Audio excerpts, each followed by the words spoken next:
You're listening to WRUU-LP, Savannah, Georgia, 107.5 FM, WRUU.org. We are Savannah Soundings, community radio with global soul. Check, check, 1, 2. Look like a little country, some rock and roll and blues. 'Cause we sure love playing for good people like you. Let me know if you can hear me. Check, check, 1, 2. Welcome to Music Local and Sustainable, the radio show that features discussions with and the music of local musicians. I am your host, Dave Lake. Tonight we have singer-songwriter Thomas Oliver. When we were talking during the first show, we were talking about your website. What do you get out of your website? What value is it to you? I can't stress how important that is to someone like myself. I mean, I find it intolerable to think that I would be writing these songs and I wouldn't be able to share them. You're writing something and you want it to connect. But this idea of it really is something that's been given to me and I'm supposed to be sharing, and that's what music, I think, is a God-given thing, is to be shared, because it's hard to do music in the silence of your own room. You can create it there, but it really doesn't resonate until someone can hear it. And again, the connection, especially for me, I'm not in this making money, so the connection is what it's all about. And those times when you really do connect, I mean, to hear you pick out the exact lines that I have worked so hard to make, the exact lines that will resonate with people, is great reward. I mean, that's what you're like, yeah, I want somebody to recognize, I want somebody to hear this song and go, wow, you know, some fought and some fought to stay away. I want that. That's what makes the whole process worth it, because I'm not going to get a royalty check. I'm not getting home and I'm not going to buy a boat with the proceeds from this music, so it has to be the connection.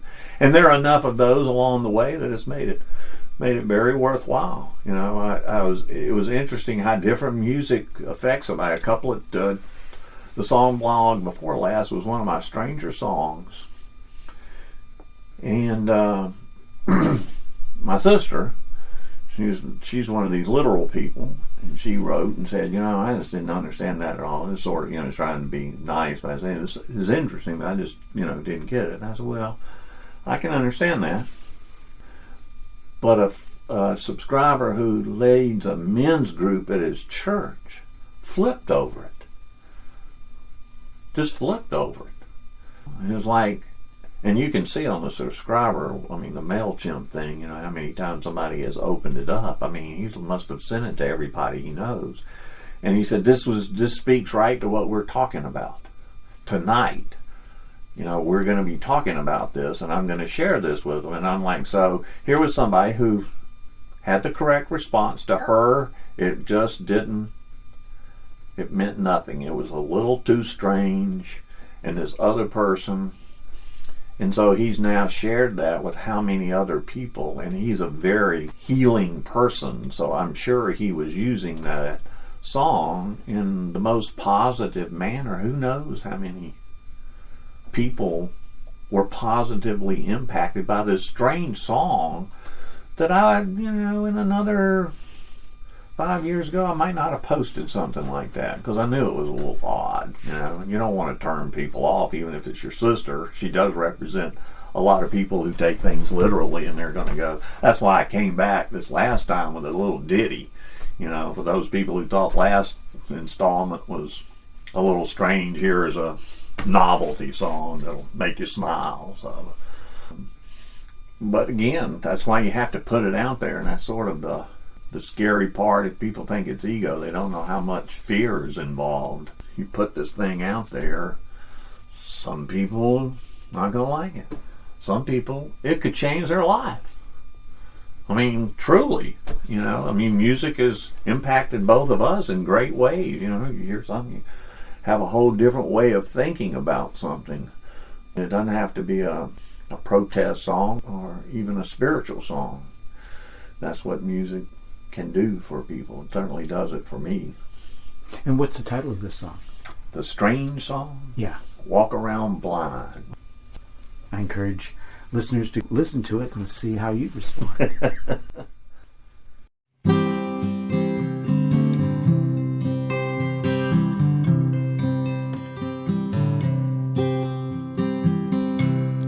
I can't tell you the truth.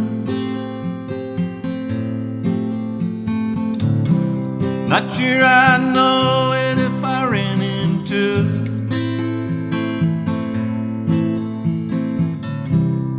Taught myself how to walk around blind. Wouldn't know the truth now to save my life. There was a yellow dog, some said part wolf. Scared me to Jesus every time it barked. Lived with a woman down the street. She said things look a little better when she'd had a little to drink. But I can't tell you the truth. Not sure I know it if I ran into it.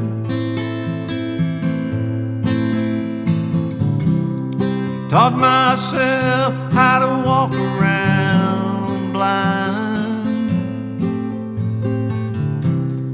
Wouldn't know the truth now to save my life. Behind her house was a fishing pond.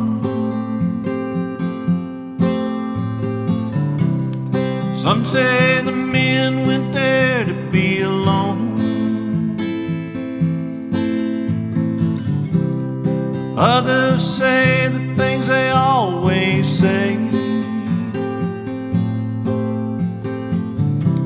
like they know the outcome come Judgment Day. But I can't tell you the truth. Not sure I know it if I ran into it.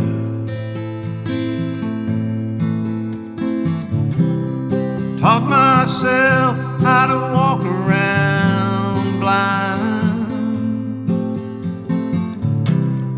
Wouldn't know the truth now to save my life. The child died from drinking gasoline.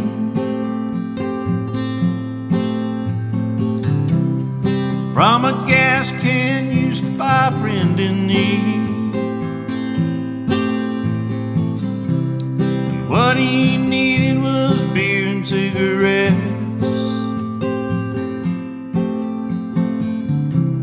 And what she got was a fate worse than death. But I can't tell you the truth. Not sure I know it if I ran into it.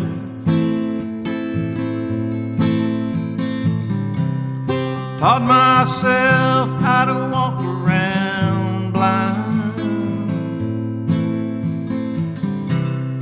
Wouldn't know the truth now to save my life.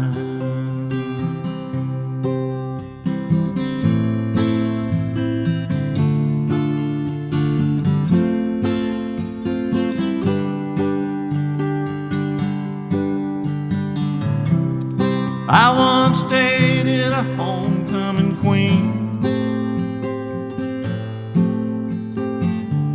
But Daddy pointed a shotgun at me.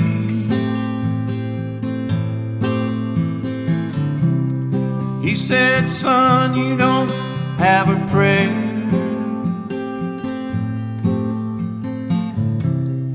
He was right last time I checked. And I can't tell you the truth. Not sure I know it if I ran into it. Taught myself how to walk around blind. Wouldn't know the truth now to save my life. Wouldn't know the truth now to save my life.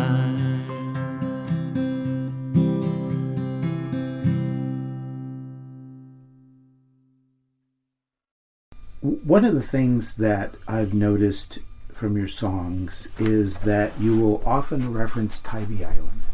Yes. What about Tybee Island do you find inspiring? Well, first of all, it's where I live.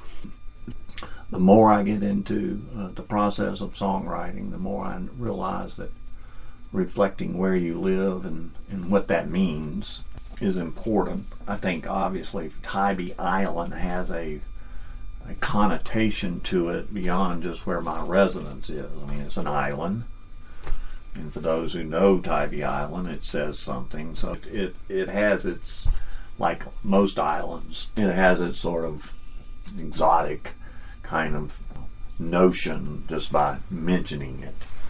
So depending on how it's referenced. But it's important because I'm here.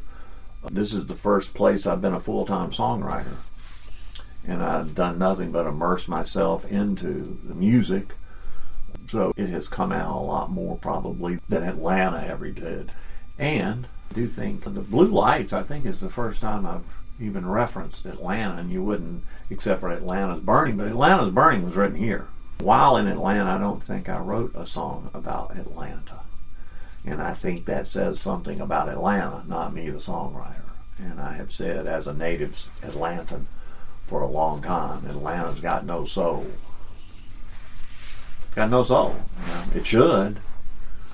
But if you really know the history of Atlanta, you realize why it's a mercantile center, always has been. You know, we get kudos for the smooth sailing, or as smooth as it could have been. We steered through the civil rights issue, but if you know the real story behind that, that was all business. The city too busy to hate means we got too much, we're making too much money here to get into this stuff. Let's figure out how to keep it cool because we're too busy. So Atlanta, I have said, does not have a soul. And really until just recently, maybe 10 years ago, when the hip hop found so much of its beat out of Atlanta. That's the first real art that's come out of Atlanta. Just doesn't have any soul. Tybee does. I mean, you know, Tybee just is quirky, and the history of it. I'm trying to forget where we came from here, but this used to be a, you know, gamblers, prostitution, smuggling paradise in our lifetime. So in the last 10 or 15 years, as it started acting like it was as good as Savannah. So it's got a lot of that, you know, real people live here. What other city likes parades and festivals as much as this little town? I mean, it's like they like go hunting for another reason. Let's have another parade. Even if we can't have a parade on the actual St. Patrick's Day, we can have a parade a week before. If we can't have Mardi Gras on Mardi Gras, we're not going to be deterred by dates. Okay, so it isn't St. Patrick's Day. We'll have a St. Patrick's Day parade anyway. I mean, you gotta love it. It's crazy. And I think also being new to it, your senses are heightened to the environment. So I think that's why it keeps popping in there. Well, actually, there was another reference to Atlanta, and again, getting back to song Accidental Memory, because she set fire as she left. Yes. The woman with the fiery eyes. Yes. So there's these continual illusions of Atlanta burning down. So I take it Atlanta's not your favorite place. Somebody else pointed that out, a songwriter friend of mine, when like the CD came out, he says, "Man, you burned that town down twice." I hadn't even realized it. Yeah, I mean, it's not, it's where I was born and raised, and I still have 2 adult children who live there. So I go back every now and then, but I certainly don't miss it. And your working career was there. And my working career was there. But yeah, it got, I think that's true of a lot of people who were born and raised in a town that grew up and grew and grew and grew and got so big that they don't recognize it anymore. And so there's not a whole lot of love lost with me in Atlanta. Again, I'm not sure I ever felt like, Atlanta's just, I don't know, my children feel a greater affinity for it than I do. And I doubt that they would ever leave. But I grew up in College Park, which, even though it was a suburb, so to speak, of Atlanta in that day and age, you could live your whole life in College Park and never go into Atlanta. And so I really, while I would tell people I'm from Atlanta, I was born in Crawford Lawn, I really didn't grow up in Atlanta and only lived there as an adult and a working adult. So yeah, I don't miss it. I don't miss it. I think it's becoming something that it never was while I was there. And they can have it. I'm fine here. In originally coming to Tybee, were you headed to Savannah and just turned right? No, we had, my wife and I, before we got married, had been coming down here for, now, it would have been 20 years ago, for vacation and whatnot. And about 2 years before we moved down here full time, we were able to buy a house that we had planned to retire to. And in the meantime, we had it in rental.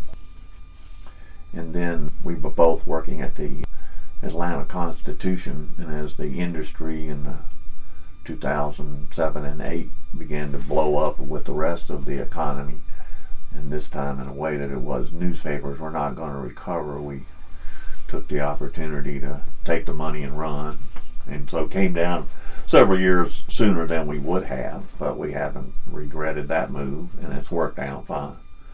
She still works and I don't.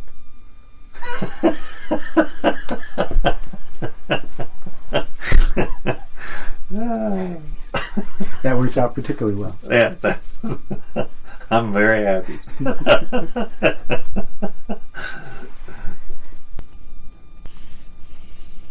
One very important reflection on Tybee Island, of course, is the Ballad of Tybee Island. Yes.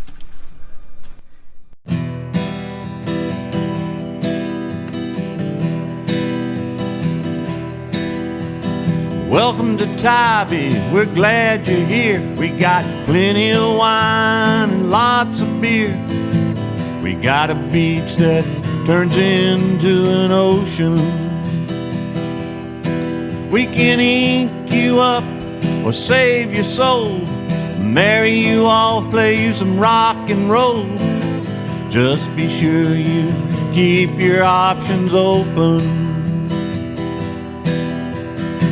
This ain't Hilton Head or Myrtle Beach, and Savannah's back across Lazaretto Creek. Well, this is Tybee, we're a little strange. We don't like a whole lot of change, so leave it like it was when you came. We're a tourist town with a shrimper soul. We're glad you came, but don't stay too long. Think of us as family and you're the in-laws. We got this love-hate thing for visitors. We love their money but hate cleaning up after them. And sometimes it seems like a lost cause. No, Paula Dean ain't the only one who can cook. She's just a big old blonde who won't ever hush up, y'all. Well, this is Tybee, we're a little strange. We don't like a whole lot of change. So leave it like it was when you came. Well, those are marshes out there, in case you didn't know. It's where the salt water ebbs and flows. And some say it's where life began. We got fishing and kayaking and dolphin tours. You can sunbathe or walk in the surf, where you can build your castles in the sand. Just be careful of the local police, 'cause we got a jail and they're the ones with the keys. Yeah, this is Tybee, we're a little strange. We don't like a whole lot of change. So leave it like it was when you came. Well, we love parades and throwing festivals. We think paradise is one big carnival. And we love every Jimmy Buffett song. We got more bars than we got churches. We even got one that turns into the other. And we all pray to meet our Maker with our flip-flops on. So if you want to be a pirate or a winch, come to Tybee, where everyone's Johnny Depp. Yeah, this is Tybee, we're a little strange. We don't like a whole lot of change. So leave it like it was when you came. Well, we ain't seen a hurricane in years, and we ain't seen Miley since she was here. But Disney left us a church, we turned into a chapel. So if you wanna get married on an island, we got the steeple if you've got the diamond. Well, save your money and buy some fishing tackle. But if y'all say you do, and then you don't expect a refund. We ain't Walmart. No, this is Tybee, we're a little strange. We don't like a whole lot of change. So leave it like it was when you came. Yeah, this is Tybee, we're a whole lot strange, and we hate change. So leave it like it was when you came. Yeah, leave it like it was when you came.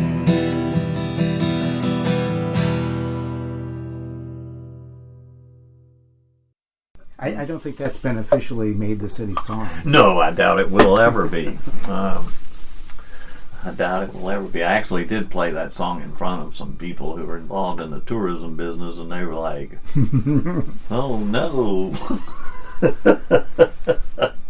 Yeah, I think that resonates very well with everybody that doesn't have a vested interest in it, even some that do.